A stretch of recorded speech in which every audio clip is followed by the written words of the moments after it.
시청자와 함께하는 시민데스크. 우리나라 최초 인권법, 장애인 차별금지법이 시행된 지 올해로 14년째. 시청자 비평 리뷰 Y에서는 대한민국 장애인 권리 현실을 전하는 YTN 장애인 인권 보도를 살펴봅니다. 우크라이나 현지 소식을 생생하게 전하기 위해 현장으로 향한 그들. 특파원 특집 그 첫 번째 이야기. 잠시 후 에필로그 Y에서 만나보시죠. 시청자 브리핑 시시콜콜 위클리픽. 부족함 없는 방송을 위한 그날까지 시청자 의견에 YTN이 응답합니다.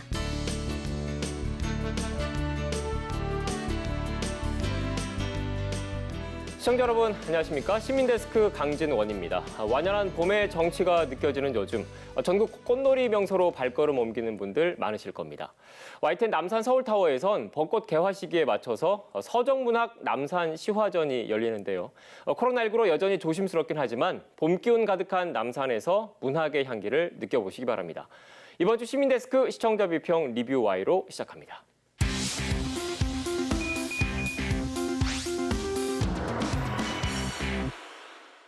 네, 세 분 안녕하십니까? 안녕하세요.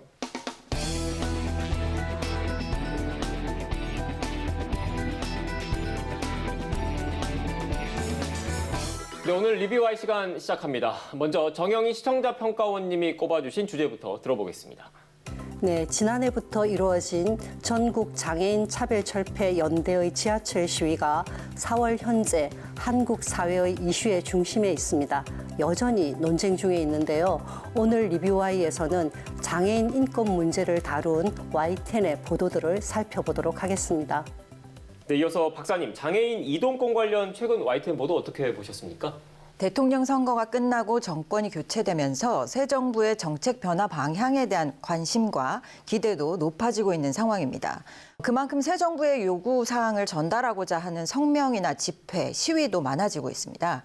그중에 최근 언론의 관심을 가장 많이 받는 목소리 중 하나가 이동권 확보 관련 장애인들의 시위일 것입니다. YTN 보도만 보더라도 비카인즈 기준 2022년 1월 1일부터 3월 31일까지 3개월 동안 제목에만 장애인, 전장현이 포함된 기사가 총 126건이었고요. 대선을 전후해서 3월에 보도 건수가 가장 많았습니다.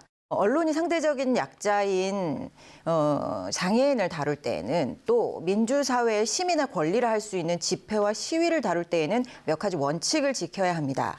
2014년 한국기자협회와 국가인권위원회가 제정한 인권보도준칙 전문에는 언론은 인권 문제를 적극 발굴 보도하여 사회적 의제로 확산시키고 인권 보장을 위한 제도가 정착되도록 여론 형성에 앞장선다.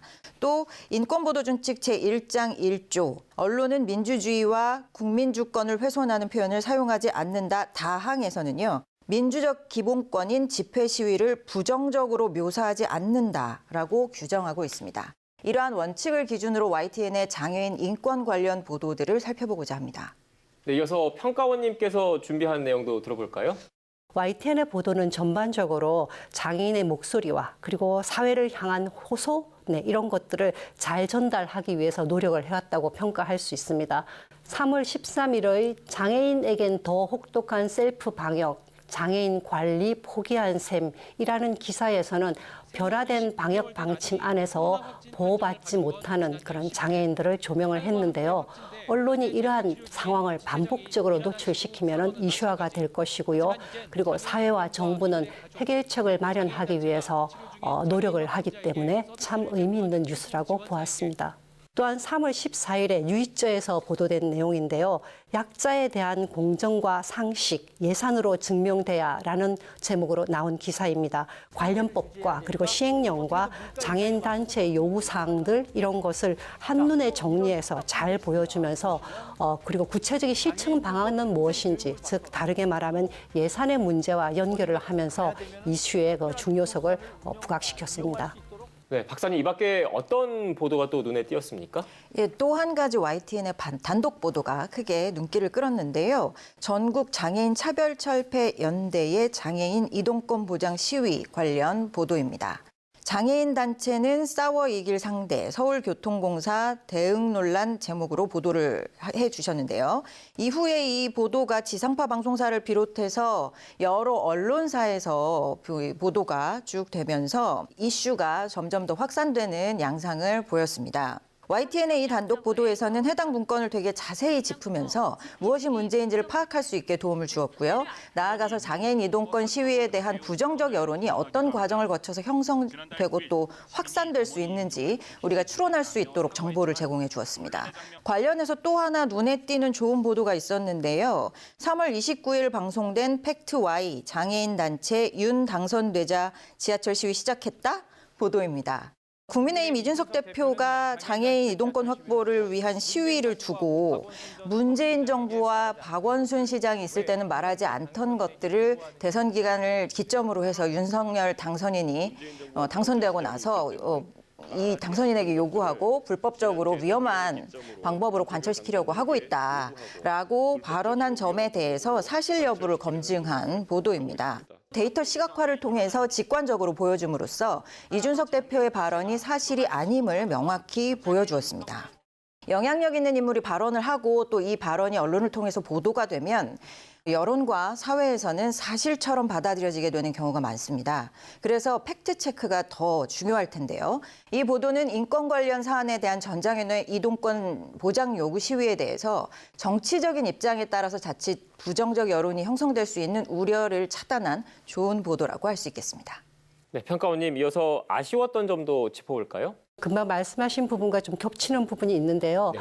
그 3월 17일부터 18일 동안에는 YTN에서는 서울교통공사가 장애인 단체에 대응하는 문건을 작성했다라는 내용을 내보내면서 많은 뉴스가 반복적으로 노출이 되었었습니다. 사실 그 내용들을 저도 직접 방송을 봤는데요. 많은 내용에서 깨달을 점도 좀 많았었는데요. 그런데 한 가지 짚고 넘어가야 되는 것은 3월 31일에는 언론중재위원회의 조정에 따른 것이라고 밝히면서 그에 대한 반론 보도를 내보냈습니다.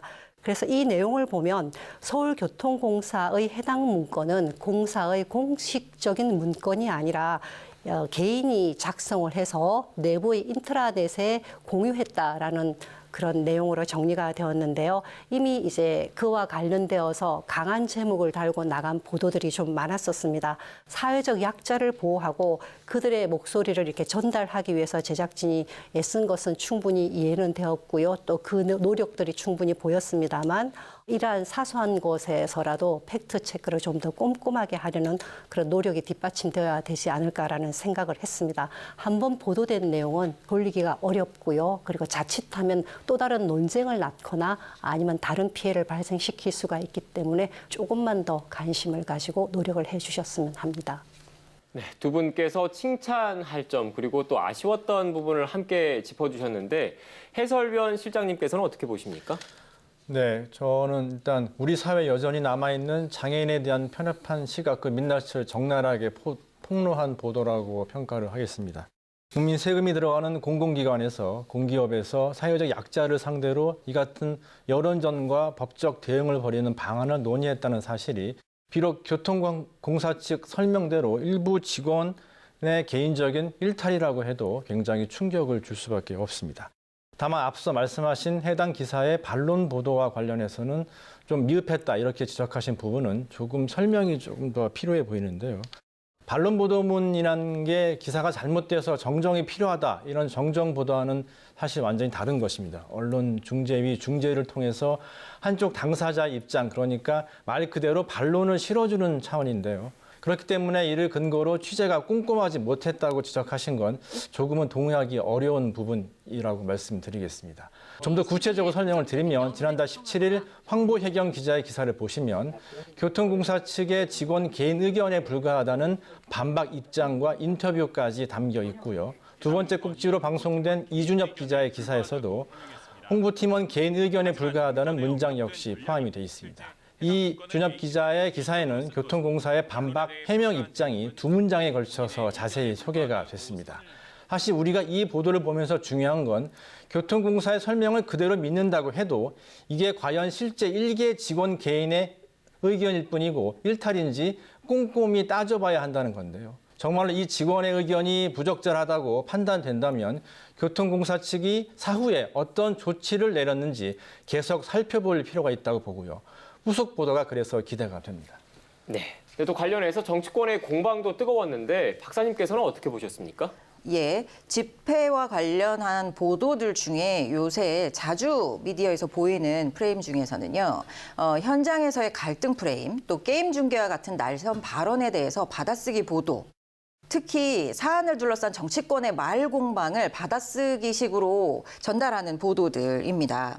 사안의 본질인 장애인 인권 문제에 대해서 이런 정치권의 보도, 공방, 요 프레임으로 자꾸 보도가 되다 보면 원래 사안의 본질인 인권 문제가 정치권 공방 프레임으로 잠식될 우려가 있습니다. 대표적으로 눈에 띄었던 YTN 보도에서는요, 3월 25일 이준석 장애인 단체 시위, 타인 권리 침해, 장애연, 공감 능력 제로, 3월 28일 이준석 장애인 단체 비문명정 불법 시위 중단해야, 3월 29일 고민적, 이준석 자판 두드릴 게 아니라 국민 목소리 들어야 등을 예로 들 수가 있겠습니다. 네, 연장선에서 말씀을 드리면 3월 28일 날 뉴스에서 보도된 내용인데요.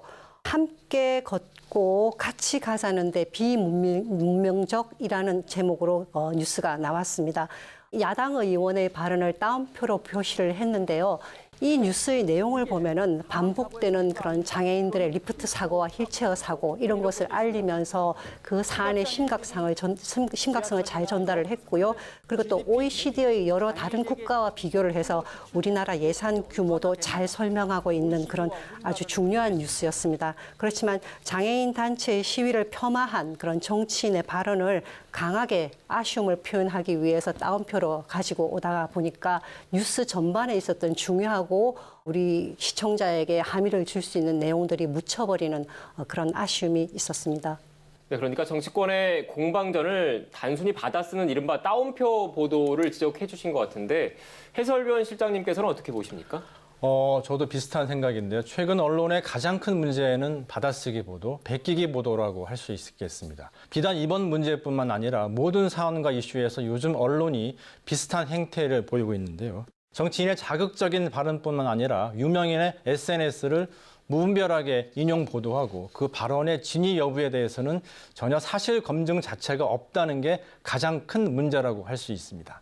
실제 그런 발언을 했는지 해당 정치인이나 유명인에게 확인하는 절차나 심지어 관련 녹취를 찾아보려는 노력조차 하지 않고 다른 언론사가 쓴 기사를 그냥 가져다 베끼는 이런 식의 비도덕적이고 잘못된 복사, 표절 기사가 포털을 통해 그대로 검색해 되면서 거의 공해 수준이라는 비판까지 받을 정도입니다. 결국 언론 스스로 자정 노력도 필요하지만 시청자와 독자들, 언론 수용자들이 이런 언론의 잘못된 행태를 감시하고 지적하고 개선을 요구해야 한다고 보고요. 보다 근본적인 문제는 네이버나 다음 같은 포털이 이런 베끼기 기사, 자극적인 낚시성 기사의 범람을 방치하고 있다는 건데 변화된 미디어 환경에서 포털의 역할과 기능에 대한 대책이 시급하다고 봅니다. 네, 두 분 들려주신 오늘 말씀 정리해 보겠습니다. 마지막으로 이것만은 꼭 명심할 수 있도록 평가원님부터 한 줄로 요약해 주시죠. 네, 장애인 인권 보도 꼼꼼한 내용 확인은 필수라고 말씀을 드리고 싶은데요. 모든 차별과 갈등은 서로를 동등한 존재로 인정하지 않을 때 발생하게 됩니다. 상호 인정을 위한 그런 언론의 노력도 꼼꼼한 사실 확인에 근거해야 한다는 점을 말씀을 드리고 싶습니다. 네, 이어서 박사님의 한 줄 평 들어볼까요? 장애인 인권 보도, 연민보다 시민 기본권의 관점으로. 한 20여 년 전에 휠체어를 탄 장애인들이 지하철이 다니는 선로에 쇠사슬로 몸을 묶었던 장면을 기억하는 분들이 많을 겁니다. 20년 동안 반복해온 목숨을 걸지 않으면 대다수의 비장애인과 언론이 들어주지 않았던 그 목소리는 교육받고 일하고 사람들과 만날 수 있도록 이동하게 해달라는 요구였습니다. 민주사회 시민이라면 누구나 누려야 하는 기본권입니다. 그리고 바로 그 기본권이 침해받거나 소외된 사례를 발굴하고 보도해서 사회적 의제로 확산시키고 인권 존중 문화에 기여하는 것이 민주사회 언론의 역할이라고 할 수 있을 겁니다. YTN이 보다 적극적으로 모든 시민이 사람답게 사는 사회를 만들어가는 데 기여해 주시기를 기대합니다. 네, 오늘 전해주신 분석과 해설 말씀 잘 유념해서 YTN 보도와 프로그램 개선에 앞장서겠습니다. 세 분 오늘 말씀 고맙습니다. 감사합니다. 감사합니다.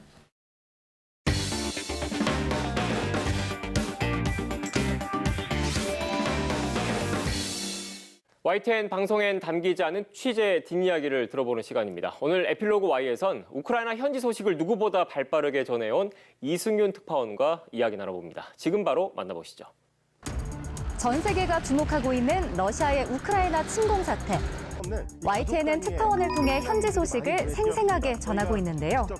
에필로그 Y에서 준비한 우크라이나 특파원 특집 제1탄. 빠르게 폴란드 푸샤미실에서 YTN 이승윤입니다. 이번 주 에필로그 Y 시간 이승윤 기자와 함께합니다.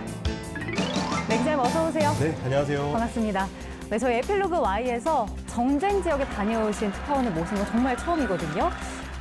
가셨을 때 제가 TV 화면으로 봤을 때 약간 살이 좀 빠지신 것 같았어요. 근데 지금 약간 돌아오신 것 같은데. 전쟁 지역에서 이제 발로 뛰다 보니까 정말 먹고 잘 시간이 충분하지 않아서 그때는 네. 정말 얼굴이 반쪽이 돼서 일이 끝나고 호텔방에 돌아오면은 거울을 볼 때마다 아 정말 열심히 뛰었구나라고 생각했는데 이제 자가격리를 하면서 일주일 동안 먹고 싶었던 한국 음식 먹고 그리고 갇혀 있다 보니까 회사에 돌아갈 날이 딱 돼서 다시 거울을 보니까 아 사람들이 이거 열심히 고생했다고 얘기는 안 하겠다라는 그런 생각이 들어서 걱정이 되더라고요. 네, 살은 금방 돌아오는 것 같아요, 보면은. 네, 정직합니다.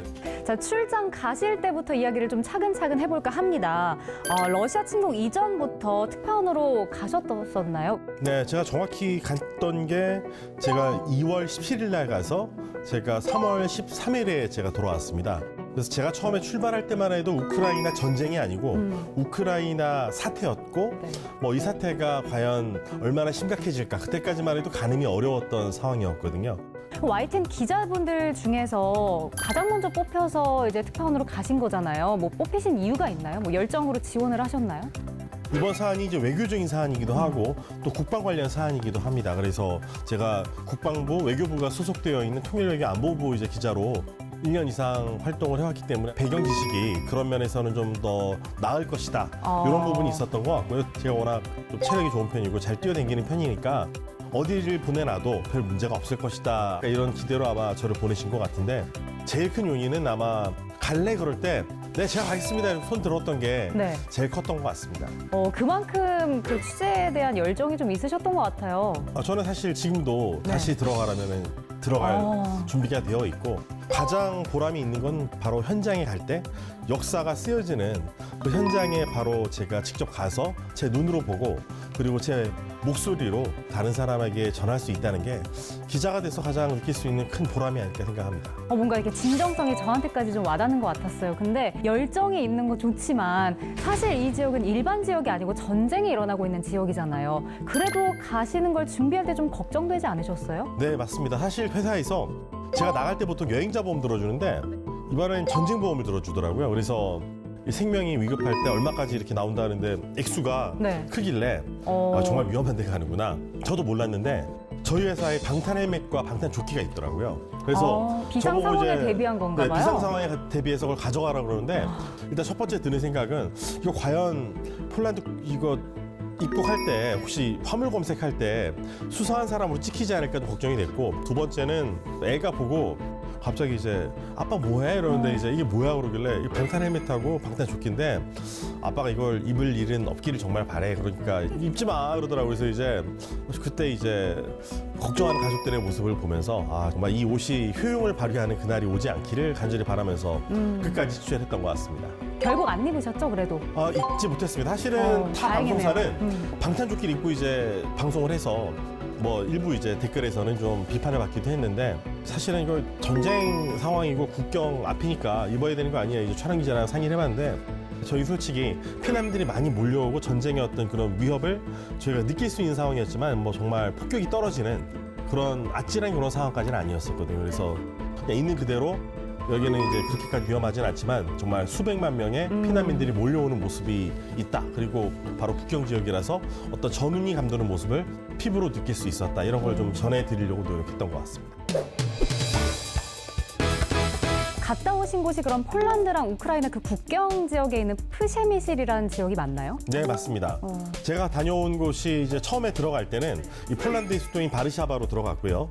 바르샤바에서 한 6시간 정도 이제 내려가면 남동쪽으로 내려가면은 그러면 이제 프셰미실이라고 이제 우크라이나와 국경을 맞댄 국경 마을이 나옵니다. 그럼 도착하셨을 때 그 프셰미실 마을 분위기는 어땠어요? 프셰미실은 사람들이라든지. 원래는 인구가 6만 명밖에 안 되는 굉장히 작은 도시입니다. 굉장히 아름답고 역사가 깊은 그런 도시였어요. 그래서 처음에는 야경이 너무 예뻐가지고 네. 야, 여기가 전쟁터 맞아 이렇게 생각이 들었는데 이제 그 아름다운 도시가 피난민들의 그냥 살아있는 베이스 캠프로 변한 게 불과 며칠이 걸리지 않았습니다. 그러니까 기차역은 원래는 그냥 정말 고즈넉했어요. 그래서 야, 정말 일상의 여유로움을 볼 수 있었던 곳이 갑자기 모든 대합실이 피난민 센터가 돼버린 겁니다. 거기서 사람들이 영하 한 5도까지 이제 기온이 내려가서 추운데 그냥 오들오들 떨면서 이렇게 자는 사람들이 옆에 보이는 거예요. 그러니까 피난민들이니까 네. 거기서 자고 이게 먹고 좀 자고 할 생활할 수밖에 수밖에 없는 없는 거죠. 갈 거잖아요. 데가 없으니까요. 네. 국경 건물소 중에 코르초바라는 곳이 있는데 네. 거기에는 심지어 소방서를 개조해서 보통 소방대원들이 생활하는 곳에 이제 기숙사를 이제 피난민 센터로 만들어서 생활하기도 하고.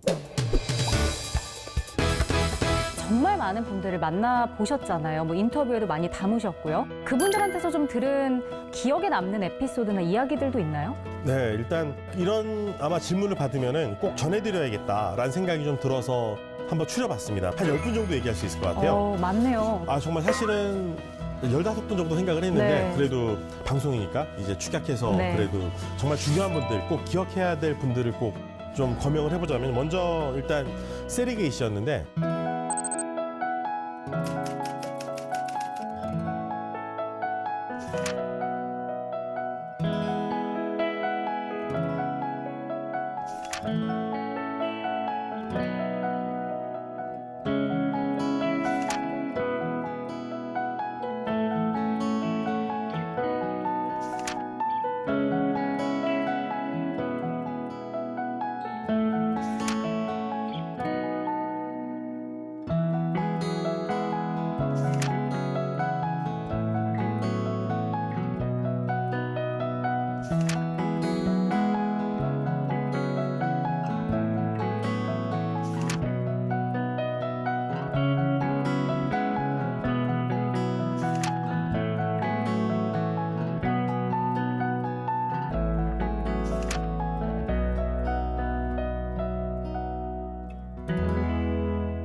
사실 조금 아쉬운 게 우크라이나로 들어가지 않은 점이 시청자 입장에서 좀 아쉬운 부분이 있어요. 사실 네. 후발대로 이제 양동훈 기자가 다녀오기도 했고요. 네. 좀 아쉽지 않으세요? 어떠세요? 그렇죠. 회사에서 이제 저보고 한 달 정도 되니까 이제 나와야 되겠다. 그래서 나오라 그랬을 때 사실은 뭐 반가움, 집으로 돌아가는 이 어떤 안도감보다는 키우를 못 들어가고 우크라이나에서 현장 취재를 못 하고 가서 너무 아쉽다는 생각이 많이 들었어요. 근데 여행 금지 구역이라서 국가에서 일단 허락하지는 않았고 나중에 이제 예외적으로 이제 취재가 허용되긴 했는데 그건 이제 제가 나올 때 이미 그렇게 결정이 됐던 사안이고요. 사회에서 구성원들이 만약 규칙을 어겼을 때 저희가 앞장서서 매일 지적을 하는데 저희가 만약 그 여권법을 어기면서 들어가서 뭐 여러 가지 취재 활동을 한다 하더라도 누가 박수를 과연 쳐줄까? 그러면서 가지 않았던 것이 어떤 면에서는 저는 제가 국민으로서 먼저 지켜야 될 의무를 다 해야 했다는 부분을 좀 말씀을 드리고 싶고요. 그래도 전쟁 지역에 가셨잖아요. 힘드신 부분 분명히 있었을 거라고요. 어떤 게 제일 가장 힘드셨어요? 처음에는 저희가 그래도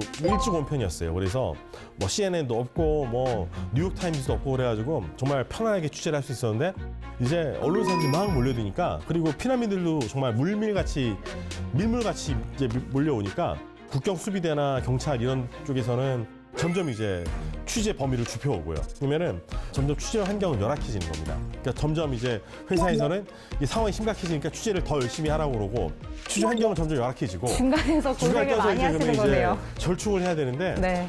많이 힘들죠, 진짜 그럴 때 이제 누가 이런 상황을 좀 알까? 그러면 이제 저널리스트들끼리 서로 옆에 현장에 있는 사람끼리 서로 이제 어제도 왔는데 오늘도 고생이 많네요. 그래서 서로 이제 다독이고 어깨 한번 두들겨 가고 그러면서 버텼던 것 같습니다. 뭐 그런 동료 기자들이 있어서 좀 힘이 되기도 했지만 한국에 가고 싶고 가족들 보고 싶지 않으셨어요? 정말 보고 싶죠. 왜냐하면은 제가 마음이 제일 아팠던 게 어린아이 하나가 혼자 울면서 더덕 내려오는 거야. 막 엉엉 울면서 그러면은 그거 지켜보면서 저희도 마음 찢어지죠. 그리고 그쵸. 저도 7살짜리 이제 딸아이가 있으니까 마치 제 아이 같고 막 걔 얼굴에서 제 딸 아이가 보이기도 해서 마음이 너무 이제 아프더라고요. 그래서 이 애들을 하나하나 할 때 저희 웬만하면 취재할 때 애들은 제가 취재 안 하려고 그랬어요. 왜냐면 애들한테 이거 마이크 갖다 대는 것 자체가 너무 미안하더라고요. 네, 그럼 마지막으로 좀 현장에서 담아왔던 이야기들 중에서 시청자분들께 못다한 이야기나 뭐 감사를 표하고 싶은 분이 있으신가요? 무엇보다 저는 우크라이나 이 시민들의 국민들의 이 아픔이 빨리 끝났으면 하는 바람입니다. 그래서 옆에서 그 아픔을 같이 공유하는 폴란드 국민의 어떤 그런 어려움도 빨리 끝나기를 바라고, 그리고 우리나라도 그런 면에서 많이 기여할 수 있고 좀 그분들의 어떤 부담을 덜어줄 수 있는 국제적 역할을 많이 해야 된다는 생각이 많이 들고, 앞으로도 계속 관심을 갖고 저는 여러분들 유전 먹을 때쯤 되면 제가 꼭 좀 일깨워드리고 알려드리고 하는 역할을 하고 싶습니다. 네. 오늘 이야기를 쭉 들어보니까 진짜 이소영 기자님은 말로만 하는 게 아니고 정말 현장에 직접 가서 발로 뛰는 그 생생함을 전해주는 진짜 진정한 기자라는 생각이 들었어요. 이번 취재 현장 경험 살려서 좋은 보도 계속해서 만들어주시길 기대하겠습니다. 오늘 함께해 주셔서 고맙습니다. 네, 감사합니다.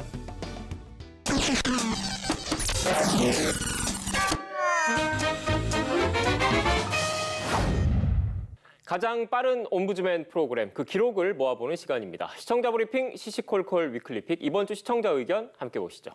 YTN은 그동안 대표적인 친일 반민족 행위자 민영휘에 관한 보도를 여러 차례 해왔습니다.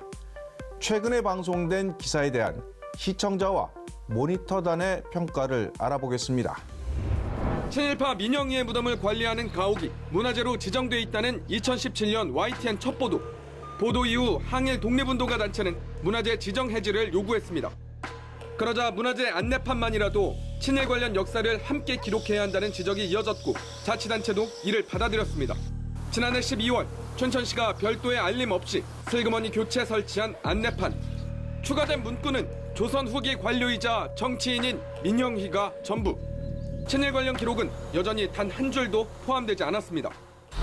YTN 시청자 모니터단은 지속적 관심으로 친일파 무덤 관리에 혈세를 낭비하고 있다는 사실을 공론화해 의미 있다고 호평했습니다. 모니터단은 친일파를 친일파로 부르지 못하고 있는 춘천시의 행정에 공분을 불러왔으며 특히 인터뷰 등을 통해 이해하기 어려운 공무원들의 태도를 지적했다고 평가했습니다. 기사에 따라붙은 수많은 댓글도 마찬가지입니다. 지금이라도 바로 잡아라. 당장 철거하고 파묘하길.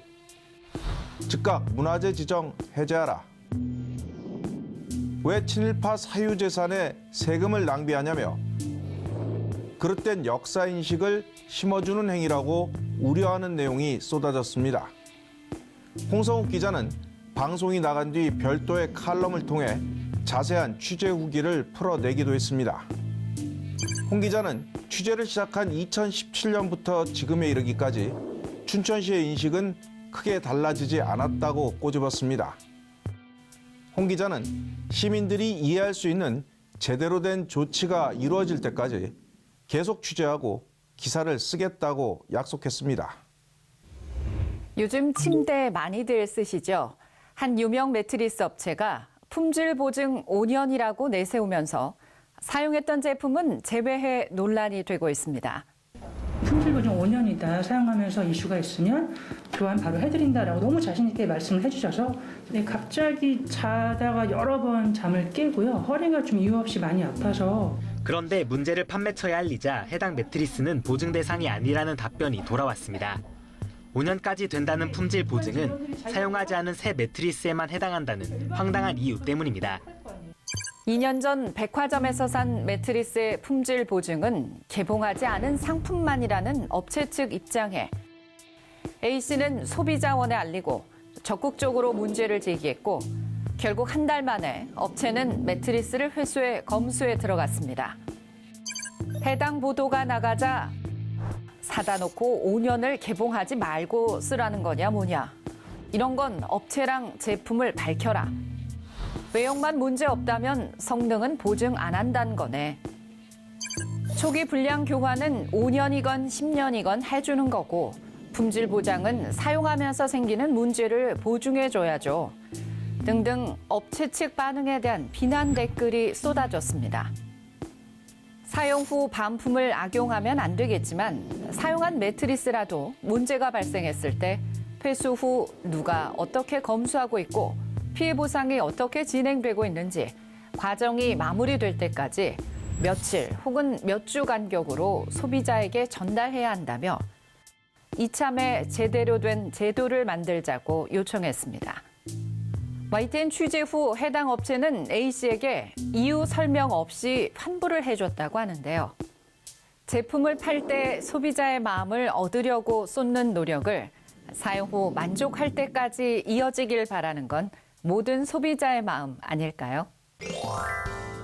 뉴스에 보면은 여당과 야당 사이에 격하게 말이지 충돌이 있을 것 같다 이렇게 얘기를 아나운서가 하시는데 같은 말을 해도 YTN에서 좀 말을 좀 순화시켜서 했으면 좋겠어요.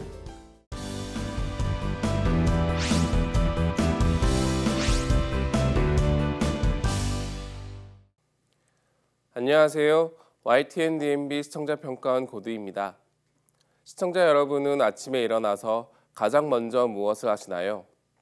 아마도 머리맡에 둔 스마트폰에서 울리는 알람을 끄거나 밤사이 어두웠던 방 안에 등을 켜는 일이 아닐까 생각됩니다. 이 밖에도 일상에서 음악을 듣거나 컴퓨터로 업무를 할 때도 전기는 꼭 필요한데요. 수다학에서는 현대사회를 움직이는 근간인 전기에 대해 다루었습니다.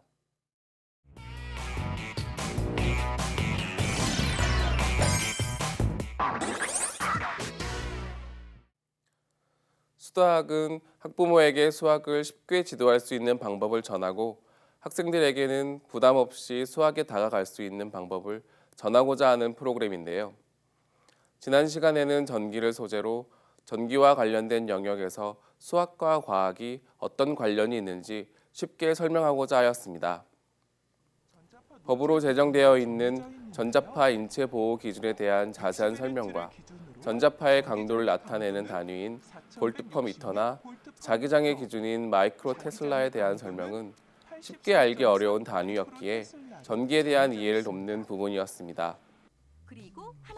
이 밖에도 주파수의 크기에 따라 분류할 수 있는 전자파를 특성에 따라 나누고 일상에서 쉽게 볼 수 있는 전자제품이나 태양, 의료기기 등의 설명과 이미지를 덧붙인 것은 자칫 어려울 수도 있는 내용을 좀 더 쉽게 이해할 수 있도록 시청자들을 배려한 부분이었습니다. 특히 전자파의 특성이나 송전탑의 거리 및 크기, 전압과 전류 등에 대해 설명과 도표 등을 이용하여 자세하게 설명하였으며 이 밖에도 일부 시청자들이 전기에 대해서 잘못 알고 있는 지식에 대해 전문가의 명확한 근거와 설명을 통해 오류를 바로잡는 내용이 더해졌습니다. 이는 전기가 안전하며 두려워하지 말고 사용해도 된다는 것을 전달하는 내용으로 텔레비전 교양 프로그램이 보여주어야 할 교육적인 부분에 부합하는 내용으로 인상 깊었습니다. 코너 속의 코너 매스키친에서는 미니 청소기를 만들었는데요.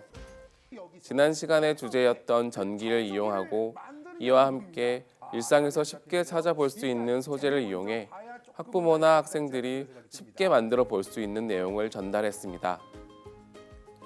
미니 청소기를 만들기 위해 각 단계별로 필요한 소재와 제작 방법을 설명하는 도중에도 펜 만들기에 숨어있는 수학과 같은 내용처럼 수학과의 연관성을 빼놓지 않았다는 것은 수다학 프로그램이 가지고 있는 독특하고 재미있는 부분이었습니다. 일반적으로 수학은 어렵고 재미없다는 편견이 있습니다. 지난 시간 수다학에서는 현대사회를 움직이는 전기와 전기의 특성에 담겨있는 수학과 과학의 영역을 다루면서 쉽고 이해하기 쉽도록 구성한 점이 매우 인상 깊었습니다.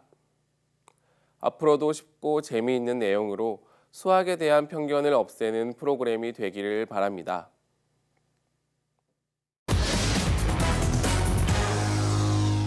시민데스크는 시청자 여러분의 고민과 질문으로 채워집니다. YTN 방송에 대한 다양한 의견들 홈페이지와 전화를 통해 남겨주시고요.